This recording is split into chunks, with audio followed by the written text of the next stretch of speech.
Michael ang ipapangalan ko sa Oras po kanya. natin ngayon, alas 9 na ng Saan umaga. ba na kayong di nakakabayad sa renta? Dad, 9 a.m. Ma, andito na ako. Ma. Ma. Ma. Ma, ikaw po ba yan? Ma.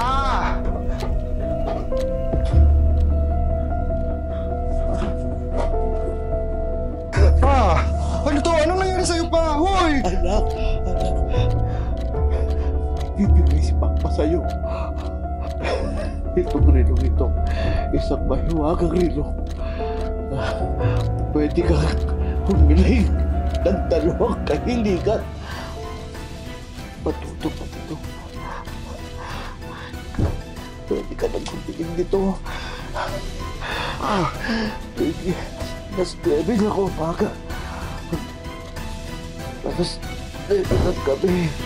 Tandaan mo, hindi pwede. Maraming hiling. Hilutin mo ang isa. Alam, maniwala ka. Maniwala ka sa sarili mo. Ay, naniniwala si Papa sa'yo.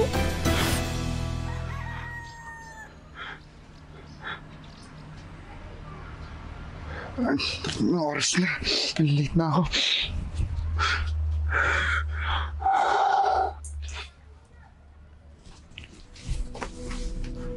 Lalo,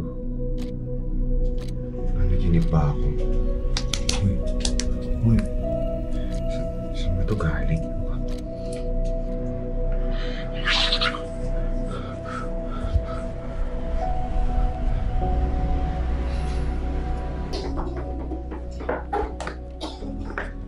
Mapasok na ako.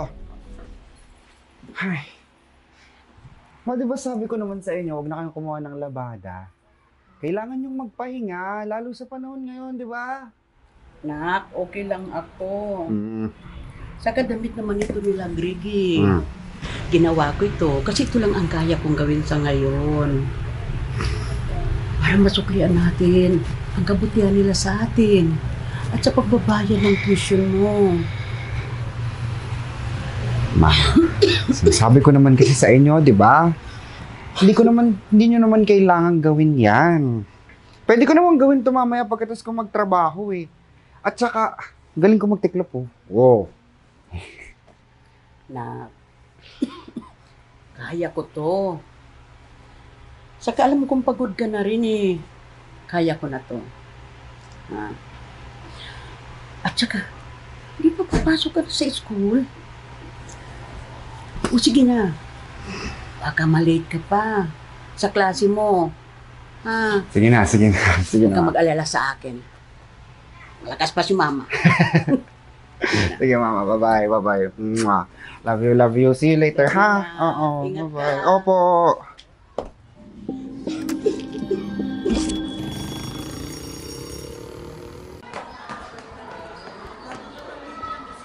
Alam mo, mapapagali, babagsak.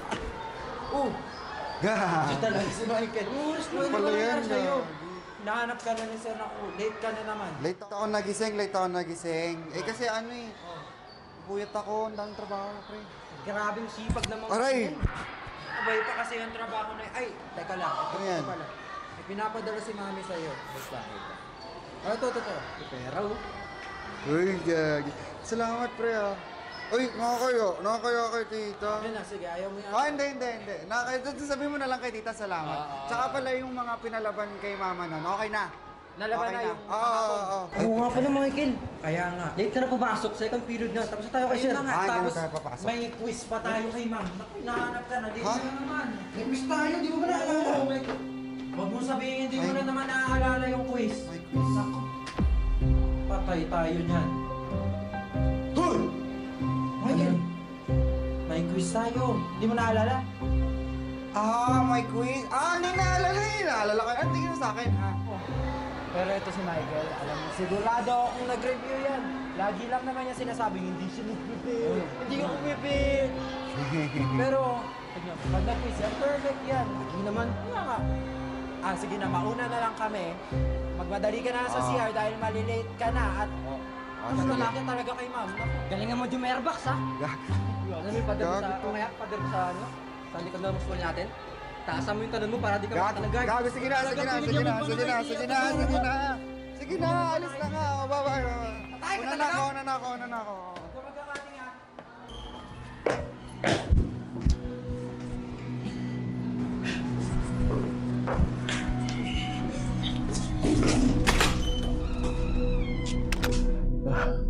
Pwede kang humiling ng dalawang kahiligan. Matutupad ito. Pwede ka nang humiling nito. Pwede. Alas 9 na ako aga. Alas 9 ng gabi. Totoo kaya? Bakit?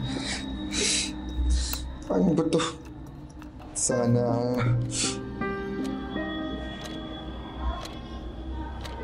Ano itong ginagawa ko? Nababaliw na ata!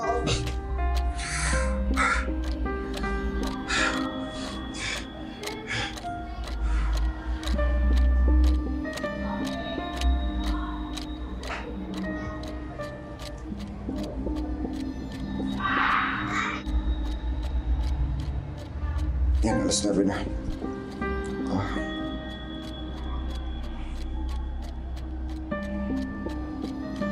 Maniwala. Sana maging mataas ang score ko sa quiz mamaya. I knew it! Alam ko na! Grabe. Kaya pala hindi ka pumasok sa first period ni sir kasi magre-review ka dito, no?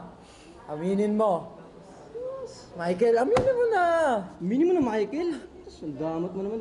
Greg, alam mo ba yung meme sa internet? Yung totoo pala talaga na may mga kaibigan tayo na sinasabi nilang hindi sila nagre-review. Pero pagtapos ng exam, sila pa itong pinakamataas. Alam mo, nabasa ko na yan. Ito nga. Uy! Salita ka naman! Oh, Pipi ka na? humble effect po. Alam mo, bulok na yan, uy! Uy! Salita ka naman. Hindi, mga tol, ganito kasi yan eh. Kaya lang ako naka-perfect dyan sa kasayan. Kasi, humiling ako dito sa relo. Hindi seryoso, may dalawang magic kasi to pag hinihiling ka. Akala ko nga panaginip lang. Akala ko talaga panaginip lang, kaya sinubukan ko. Hindi ko naman akalain na magkakatotoo. Alam mo, hayaan mo na. Ganyan talaga mag-isip yung mga Albert Einstein na yun. Tingnan mo kung ano pinagsasabi. Detol, baka kaka-review mo yan. Nababaliw ka na eh. Hindi. Parang niyayabangan mo na lang tuloy kami. Lo, Kaya nga, humble na ako. Yung taas na exam. hindi tol, hindi. Ganito. Oh, Ganito yung nangyari kasi sa panaginip ko. Kaya totoo to. ito nga kasi, paano ba nga nangyari? Dahil nga dito sa relo ko. Isang mahiwagang rilo. Pwede kang humiling ng dalawang kahiligan. Pwede ka nang humiling dito. Alas 9 na ako aga. Alas 9 ng gabi. Maniwala. Sana maging mataas ang score ko sa quiz mamaya. Ano, naniniwala ka na?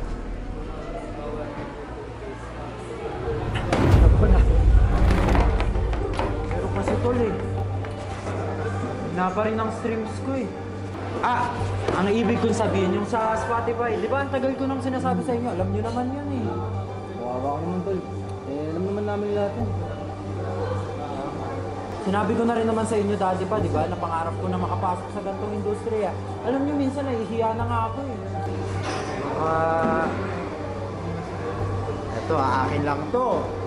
Baka naman, pwede mo ibigay sa akin yung last wish mo, tol. Hindi pre, may sakit si mama. Pre. Oo, may sakit si mama mo at tumutulong kami ng pamilya namin sa inyo. Di ba? You know, we're helping you financially mula nung nawala si Tito. Alam mo yan. Ah, eto. Teka lang. Uy, ano ka? Teka lang. Ang tuition din yan.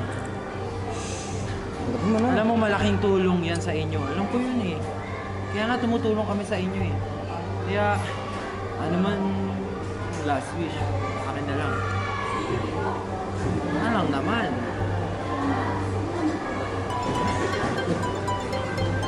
Santo, sagutin ko lang ito.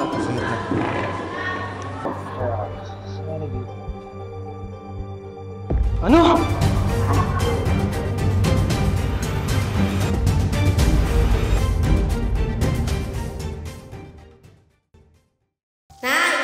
Paglaki ko po, gusto ko maging pulis. Sa tahimik na bayan ng Santo Tomas, may mga lihim na bumubulig sa bibig. Ako, hindi ko alam. Sus. Sunod-sunod na ang mga namamatay. Justisya. Pero sino may hawak nito? Sa bawat mata, may kwentong dapat makita. Malapit na sa Nocturnal Channel. Dali na. Hoy, tol, anong... Hoy! Kapatid ko, tol. Tol. Yung kapatid ko na aksidente. Sagasaan siya. Pre, puntahan mo na muna yung kapatid mo, okay? Okay, hakul. Hindi yan yung kailangan ko ngayon, tol. Toril mo. Kung totoo man yan, kailangan ko ng huling-hiling mo. Tol, posibleng mamatay yung kapatid ko, tol. Ano? Hindi pwede. Eh, kung naman ang una, pwede naman natin ipagdasal lang yung kapatid mo. Pagdasal? Oh! Narinig ko ba yung sarili mo? Oo, pangarap ko to mula nung pagkabata ko. Sinabi ko naman sa inyo, di ba? Ang tagal mo nang nabubuhay yung kapatid ko, Greg! Bata pa lang yun!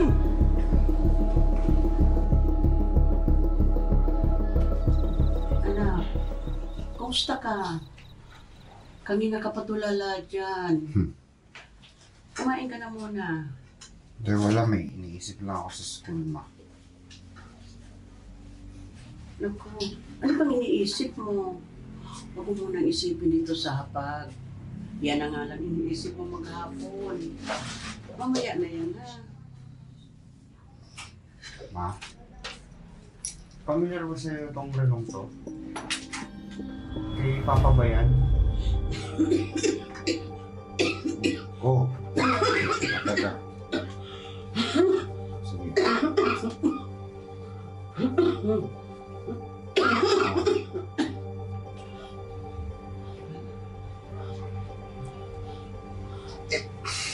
Hindi, uminom ka ng tubig, may dugo na yung ano mo eh. Oo, dahan. Tatawag akong tricycle ha, dadalhin na kita sa ospital. Huwag na, anak. Huwag na. Wala tayong pambayad sa doktor. Eh, paano gagawin natin dyan, ma?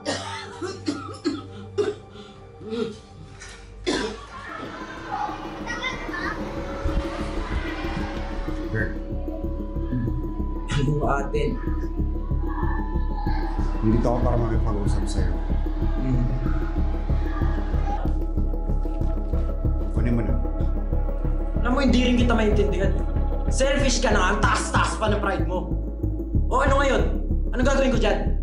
Pre, alam kong malaki ang tampong sa akin. Pero sana naman naiintindihan mo yung kalagayan mo. Yung kalagayan ng pamilya namin. O sige, ano bang kalagayan yan at hindi mo ako mapagbigyan? Nakapag-aaral ka naman na, tinutulungan ka. Ay, sakit ang mama ko, Greg! Sakit ang mama ko! Alin ba doon ang hindi mo maintindihan, pre? Wala kaming pera! Kaya nga nagtatrabaho kayo, kaya nga tinutulungan ka ng pamilya ko, di ba? Hindi yun sapat. Kung totoong kaibigan mo ako, maintindihan mo ako eh. Pero hindi dahil mayaman ka, di ba? Isang hiling lang naman, Michael! Bakit ba hindi mo ako mapagbigyan? Eh na hindi nga natin alam kung totoo ba yung pinagsasabi mo eh. Kaya huwag mo akong dramahan dito. Napabaliw ko na ba? Pero alam mo naman wala na si Papa, di ba? Hindi ko alam kung kakayanin ko mawawala pa si Mama.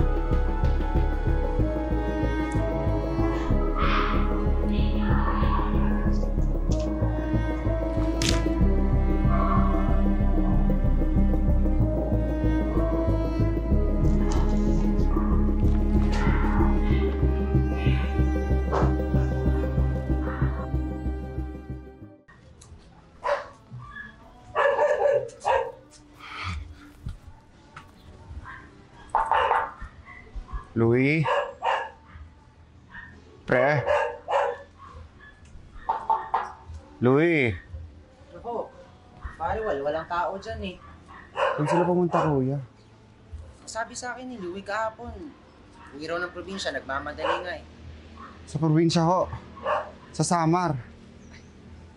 Yun yung hindi ko sigurado. Basta, sabi niya mismo sa akin, uwi raw siya kasi yung bunsong kapatid niya, na-aksidente, matay. Namatay. Kawawa nga eh. Pinatilyo pa man din. Wala na ako ah. Sige, kuya. Salamat.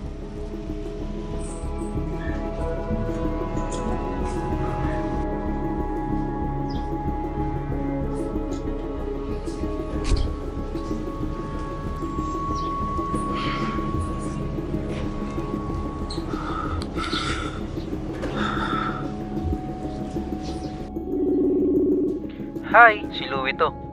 Sorry kung di ko agad nasagot ang tawag mo ha. Mag-iwan ka na lang ng mensahe. Louie. Pre. Pre, nabalitaan ko ang nangyari sa kapatid mo. Andito sana ako sa bahay mo ngayon para personal na humingi ng tawad sa'yo eh, pero...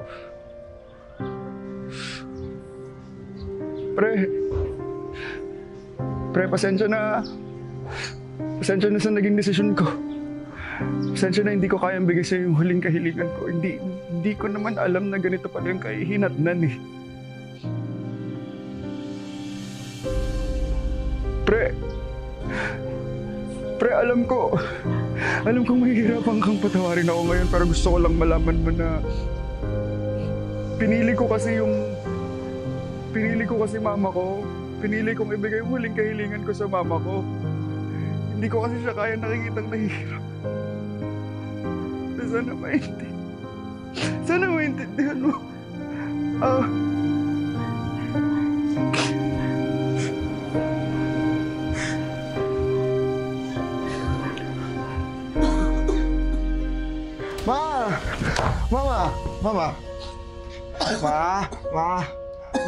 Maupo, Ma. Huwag naman ganito, Ma. Huwag ganito, ha? Pa, kung naririnig mo kami, sana hindi mo na lang kami iniiwan. Sana hindi ka na lang nabaril. Sana hindi naghihirap si Mama ngayon. Sana hindi niya kinailangan kumain. Sana hindi ko kinailangan magtrabaho. Ano maginawa ko?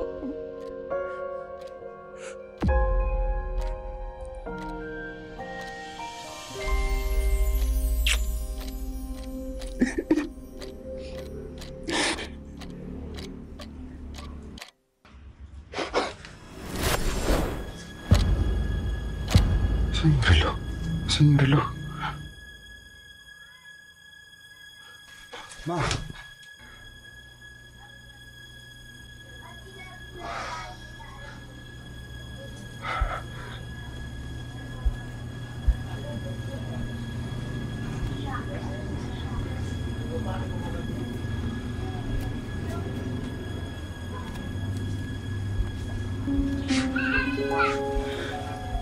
Papa. Ma.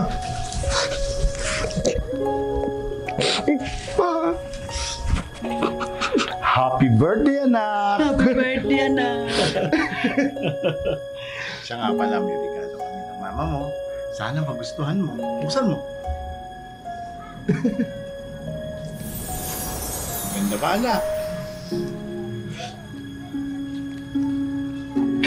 Ay, teka. Mag-aalas 9 na. Kailangan blow the candle. Baka madusaw. Okay. Happy birthday to you. Happy birthday. Happy birthday to you. Okay. Make a wish. Anak, umiling ka at maniwala.